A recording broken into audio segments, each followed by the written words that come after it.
Assalamualaikum warahmatullahi wabarakatuh. Waalaikumsalam warahmatullahi wabarakatuh. Izinkan perkenalkan diri Ustadz, saya Dr. Gigi Kamelia. Saya seorang dokter gigi dan mempunyai satu anak gitu. Saya perempuan yang pernah melalui kegagalan dalam rumah tangga. Kegagalan saya 2 kali. Yang pertama karena kekerasan. Yang kedua, lalu saya diberikan putri. Dari umur 7 bulan saya ditinggal. Sampai saat ini dia tidak kembali. Di kisah ini izinkan saya lagi ada hubungan dengan Bang Amar yang mungkin orang kenal, Amar Zoni. Kisah ini berawal emang dari rencana pekerjaan dengan adiknya, Aditya Zoni, yang harus mengikut sertakan Bang Amar untuk ikut ke dalam usaha itu. Lalu kemudian saya dikenalkan dengan adiknya ke Bang Amar. Nah, di situ saya bertemu di Rutan Salemba dengan Bang Amar. Nah, di situ terus terang Ustadz, di awal saya tidak punya rasa apapun. Yang ada cuma hanya rasa iba, karena setelah kita bertemu beberapa kali, Bang Amar sering cerita kenapa sampai jatuh ke lubang yang sama. Lalu di situ saya timbul rasa iba dengan Bang Amar. Tidak ada rencana untuk saya suka atau saya menjalin hubungan sama sekali dengan Bang Amar. Namun manusia seringkali bergerak tanpa kita rencanakan. Ada satu yang membuat saya luluh dengan Bang Amar. Jadi waktu saat saya ada kejadian saya salah parkir, saya dimarahin orang dan akan diancam atau dipecahkan kacanya. Kemudian besoknya saya bercerita tanpa keluh kesah gitu, cerita biasa aja dengan Bang Amar. Kemudian besoknya Bang Amar berbuat yang orang marahin aku itu, nyuruh orang untuk menegur dia dan meminta maaf ke aku. Lalu saya terdiam, bagaimana dia bisa melakukan itu berguna buat orang lain di luar sedangkan dia lagi ada di dalam gitu loh. Itu yang membuat hati saya luluh dengan Bang Amar. Alasan saya bertahan bukan karena saya menutup mata pada kesalahan Bang Amar, tapi dia bukan penjahat Ustadz, dia cuman penyalahguna narkoba. Dia cuma menyakiti diri dia sendiri.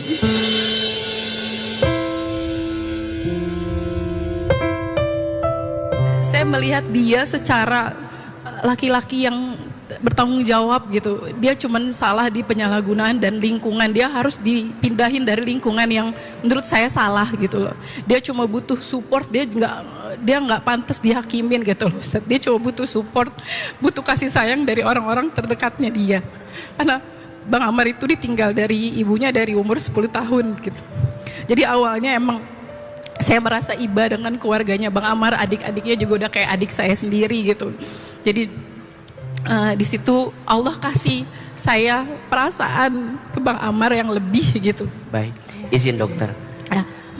Kalau boleh diingat, perkataan beliau yang mana yang membuat dokter itu semakin yakin bahwa ini orangnya? Dia ingin sembuh, bantu aku untuk sembuh katanya. Oke, jadi Bang Amar minta pertolongan ya? Ya, bantu aku, support untuk aku sembuh dari semua ini gitu. Baik, kalau boleh tahu sepanjang dokter ngobrol sama beliau, apa yang kadang beliau masih ngerasa sakit dalam hatinya? Trauma dok, trauma yang terlalu banyak yang meninggalkan dia. Dari mulai ibunya, lalu adiknya. Pertama adiknya, adik perempuan yang namanya Siva 2 tahun meninggal, lalu ibunya gitu. Jadi trauma yang sangat menurutku sangat banget, dia sakit gitu. Banyak dari masih kecil saya melihatnya gitu. Sudah banyak kehilangan lah gitu. Jadi sejak saat itu saya yang mengurusi semua kebutuhannya Bang Amar. Saya menjalin hubungan yang benar-benar serius, yang tadinya Januari ini dia bisa bebas karena kita berencana untuk keserius gitu menjang selanjutnya, tapi Allah berkehendak lain karena ada masalah yang mungkin yang lain juga pada tahu gitu. Jadi ke depan rencana akan rencananya melanjutkan. Tapi karena ada kasus ini lagi, Jadi mungkin ini ujian awal kita kali ya gitu. Jadi saya menganggap ini mungkin ujian dan pasti ada hikmahnya gitu. Jadi belum ada kepastian ya. Belum. Untuk keluar Karena kapan sidang belum masih ya? berjalan. Oh, sidang masih berjalan. Oke. Dan dokter masih mau bertahan. Yes. Masih mau bertahan.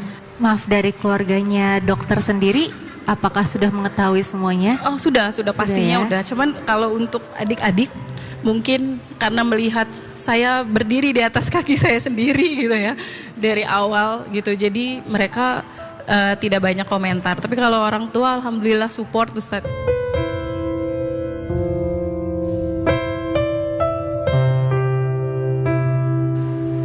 Jadi di sini saya mau bertanya Ustadz, banyak orang menilai saya salah karena bertahan dengan Bang Amar. Bagaimana membedakan antara kesabaran yang berpahala dan kesabaran yang menyakiti diri sendiri? Yang kedua Ustadz, saya mencintai seseorang yang punya masa lalu kelam. Bagaimana Islam memandang cinta kepada orang yang sedang berjuang dengan kesalahan masa lalunya Ustadz? Bunda. Iya, Aa. Pertama Dokter Kamelia, terima kasih sudah hadir di kajian hati. Tentu tidak mudah menata hati atas rasa cinta yang Allah titipkan. Setuju? Cinta itu yang ngasih siapa? Allah. Cinta yang menggerakkan siapa? Allah. Hati yang membolak-balik siapa? Allah. Selama di hatimu ada Allah, dan selama di hati beliau juga ada Allah, maka kalian dipertemukan cintanya karena Allah. Tidak ada yang salah mencintai seseorang yang kelam masa lalunya. Karena aku tidak menikahi masa lalumu, justru aku menikah karena aku tahu ada kebaikan di masa depanmu. Setuju? Maka di antara adab yang perlu dihadirkan dalam cinta adalah jangan selalu mengungkit masa lalu pasanganmu atas apa yang pernah terjadi dalam hidupnya. Jadi kalau dokter bertanya apakah saya salah? Saya kira tidak salah. Karena cinta yang menggerakkan Allah, cinta yang menggenggam juga adalah Allah, tapi dengan catatan, jangan cinta karena manusia. Manusia ada berubahnya. Setuju? Cintanya harus karena Allah. Maka rumah tangga itu nanti seperti segitiga. Di tengahnya Allah, di samping kanannya suami, di samping kirinya istri. Kalau dua-duanya mendekat sama Allah, pasti Allah kasih kekuatan. Sabar dalam satu pilihan, apakah ini berpahala atau menyakiti diri sendiri. Tentu ini pilihan yang tidak mudah. Tapi saya percaya yang namanya cinta harus diperjuangkan. Semakin besar perjuangannya, semakin besar pengorbanannya, maka semakin besar pahala yang Allah siapkan di dalamnya. Ini kan kalau bahasa anak sekarang itu cinta ugal-ugalan gitu. Udah tahu masa lalunya, terus sekarang juga lagi kena kasus hukum, lagi berproses. Rasanya kan kalau pakai logika nyambung gak? Mungkin orang bilang bodoh, mungkin orang bilang kok kamu gak mikir. Tapi lagi-lagi ini cinta. Maka jangan pernah menyalahkan seseorang yang dititipkan rasa cinta oleh Allah. Kitanya kudu kuat. Memang berat. Saya tidak menyalahkan rasa cinta yang dokter miliki, tapi yang harus dokter pahami, ini berat. Dan dokter harus kuat. Dan dokter pernah mengalami kegagalan 2 kali. Maka untuk menata ke depan tidak mudah. Maka kalau boleh saya usul dan saya saran, jangan terlalu cepat memilih langkah yang belum tentu itu tepat untuk hati kita. Kuatin istikharahnya, kuatin istisyarah.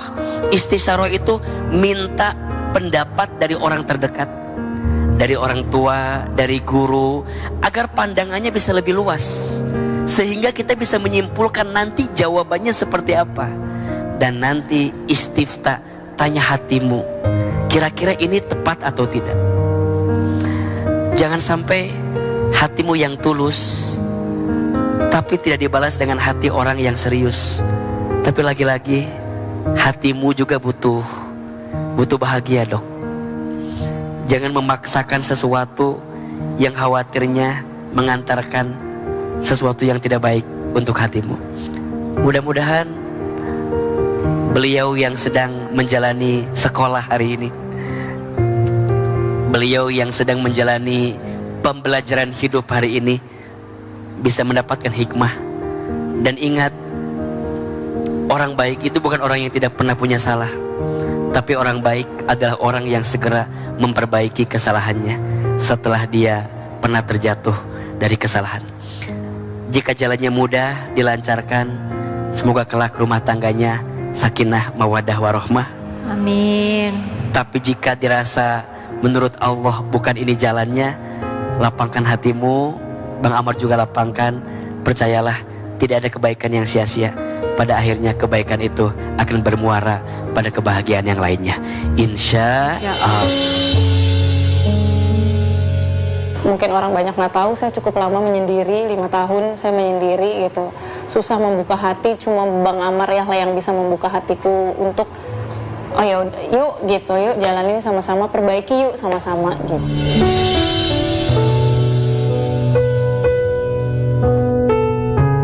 Saya ikhlas nolong Bang Amar. Balik lagi, jodoh di tangan Allah. Kalau seandainya emang aku tidak dijodohkan sama Allah, aku ikhlas dan aku tidak apa-apa. Untuk saat ini saya pasti nemenin dia sampai urusan selesai sidang, selesai permasalahan ini. Ya saya berharap mudah-mudahan permasalahannya dia tidak dinyatakan tidak bersalah, baru kita pikirin ke depannya gitu. Bang Amar sejak ketemu aku, dia selalu bilang, aku udah punya rumah untuk pulang gitu. Ya itu aku gitu.